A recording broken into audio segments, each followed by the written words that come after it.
YouTube viewers, Rectangular back, this time with a quick modification to this Marvel Legends Mockingbird figure.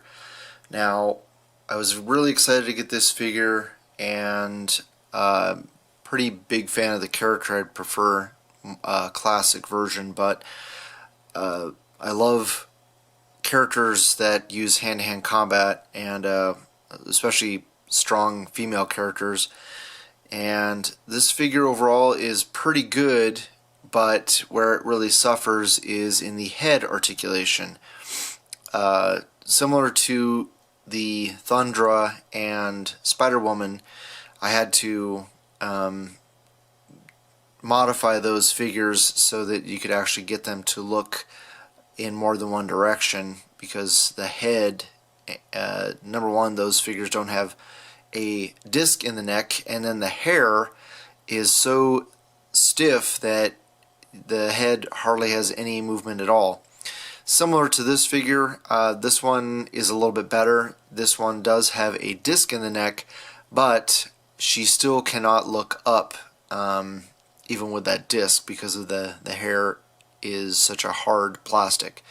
So it took me a while to find a head that was going to be suitable to swap with this one, mostly because of her hairline. She's got that part in the middle of her hair, so trying to find another female figure that has a similar sculpted hair, similar color, and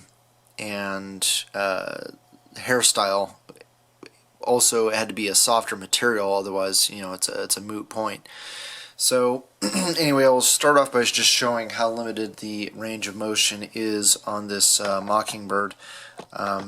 Pretty decent head sculpt, but you know, she can look side to side somewhat, because the hair is sculpted somewhat upward, but that's pretty much all the left and right you're going to get. I mean, you could probably, there you go, just keep cranking it.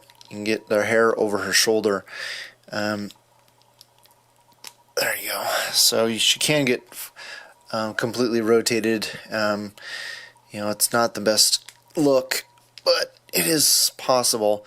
And the hair also limits the looking down. So, you know, she can look down a little bit. And I have the glasses off. The glasses may not be able to stay on once you move the hair, because the hair kind of keeps the glasses in position. So she can look down a little bit, not much, and up. You know, you can kind of move the disc back, you know, and that's mostly her chest that's moved back. So as far as the head goes, you know, she can't really look up very far at all. So that's pretty disappointing, especially when she's such an acrobatic character. You know, you really want her to be able to look anywhere she wants. So let's first, what we need to do is remove the hair off the figure, and the Thundra was extremely difficult. I have an entire video on tutorial on how to go through that process.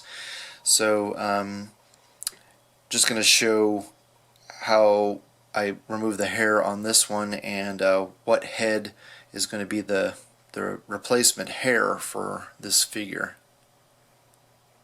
Here we have the hair removed from the head of the figure, and was not nearly as difficult as removing the hair for Thundra. What I did was get near boiling hot water, soaked the head in there as long as, well, probably 3 minutes, a little over 3 minutes, to soften it up, and was able to peel the hair back far enough to get my X-Acto knife underneath it and start kind of just slowly wedging the blade along the scalp line to, you can see the all the glue that's stuck to her head here.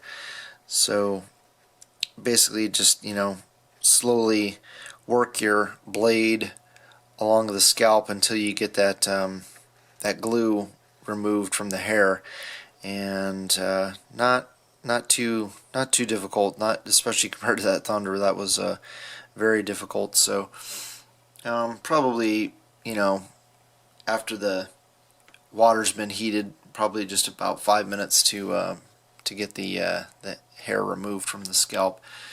And you can see the hair did get damaged in the process. It gets pretty thin along the side, so that just couldn't be avoided to get that cut in there. So you could try and repair that with some Sculpt.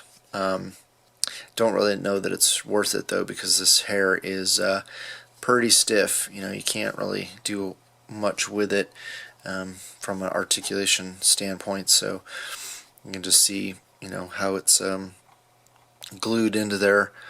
Some of them might not be glued in quite as much as this one, but some might actually be more difficult to remove. So be careful, kids. Definitely don't do this. If you are under 18, definitely get help from an adult. Don't want to cut yourself or burn yourself with the hot water. So let's show the figure, the head that we're going to be using for swapping out the hair. So on the left we have the original Mockingbird head, and on the right we have the head from the DC Direct Stargirl. I'm pretty sure it's DC Direct, not DC Collectibles. I could be wrong. I'm not a fan of DC, so it took me a while to find an appropriate head to use for the swap. Weren't a whole lot of there were only a couple of reviews on YouTube for that DC figure, so I had to make sure that it was a soft plastic, otherwise it was just a waste of my time if I'm running into the same problem with a hard plastic that's not going to have any flex to it. So found this DC Stargirl figure on eBay for pretty good price, and the figure itself is trash, but the hair is definitely the selling point for me.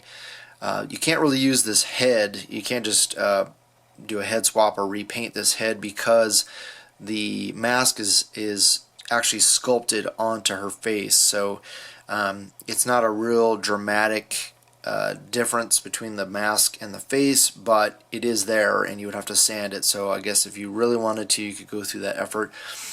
For me, it's just easier to remove the hair off of the Mockingbird head and then swap them out. So let's actually already removed the hair off of the Stargirl head here. So show you that it's just sitting in there, because it's a soft plastic. It comes off pretty easily. So I heated it up and just started pulling on it from the chin, and was able to separate the hair from the head. And yeah, that was a very painless process compared to the hard plastic that the Marvel Legends have. One thing I will you should watch out for if you're able to find this in person is that sometimes the heads, the paint gets stuck to the back of the figure. So it's not a big deal, because you're gonna have to you're gonna probably have to repaint this head anyway, and it is a clear plastic. So you're gonna have, anytime there's a scuff or anything, it's probably just going to come off, and you're going to see clear plastic there underneath. And it's not a big deal. Like I said, I'm going to try to match the hair with the original Mockingbird head. So, not too worried about it. But this piece here that is a very soft, thin piece, you don't want that to be stuck to the body, because you can actually tear that off when you move the head on the figure. So that's just one thing to watch out for. So as you can see, it's a pretty similar sculpt to the original Mockingbird hair. It's got that part in the middle. This one, the Mockingbird, is not quite as dramatic of a hairline, but yeah, pretty similar, and I think it's going to work out great. So actually taking the head that we have from the Mockingbird and just popping it in there, and you do have to kind of push it back a bit, and I may end up having to Dremel out some space, but just doing a quick check, and it does line up pretty well. You just have to glue it in there pretty much, and you're off and running. Like, I think yeah, I am gonna have to Dremel out some space, or cut out some space with my X-Actos, because her head is bigger than the DC Direct figurehead. Otherwise you're gonna get that gap there in the front, and the hairline's gonna be way too far back on her head. So otherwise you could turn it upwards, but then it's got like all of her bangs over her eyes. That's not too bad right there. Come on, focus, camera. Big paw out of the way.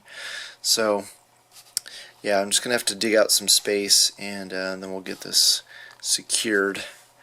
So yeah, be right back once that's been done. So here, from a head-on shot, you can see in a running pose that the figure on the right can look up a whole lot more than the figure on the left. That's the standard Mockingbird on the left, and right is my modification. Now we have the figure compared on the right side. This would be the figure's right side, and you can see a lot more accurate, dramatic running pose there. Definitely looks like she's running, where she's just staring at the ground on the figure in the back. Here we have the figures in a running pose shot from their left side, and you can see the figure in the front is the standard Mockingbird.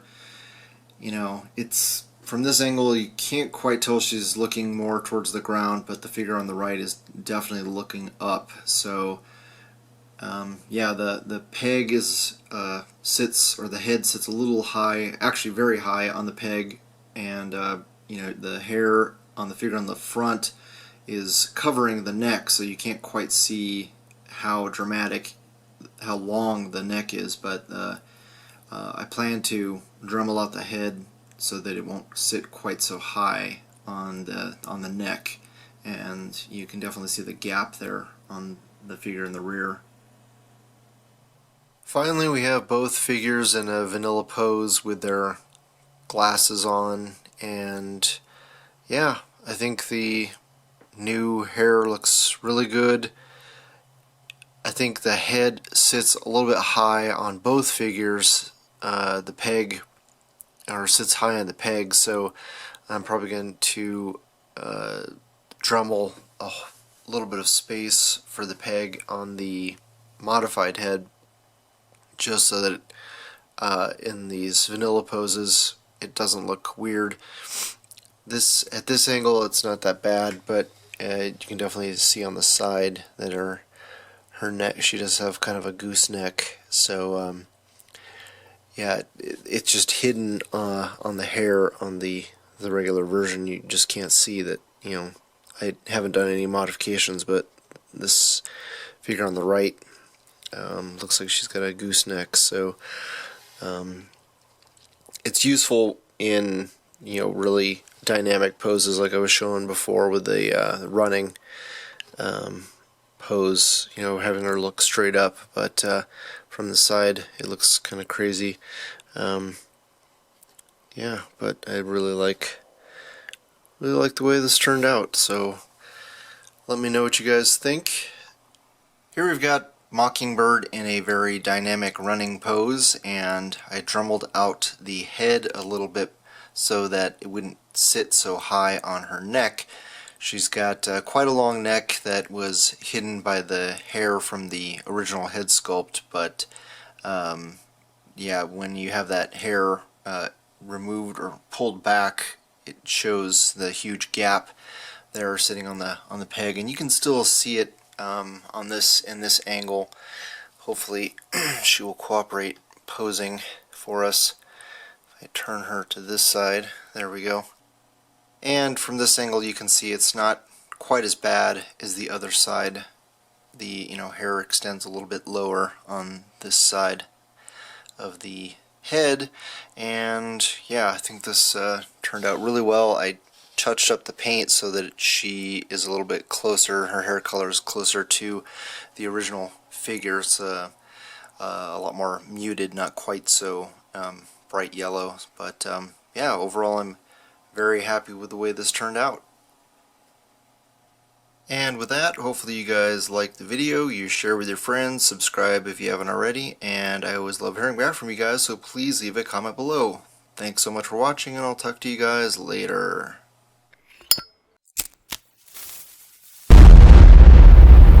That's crispy.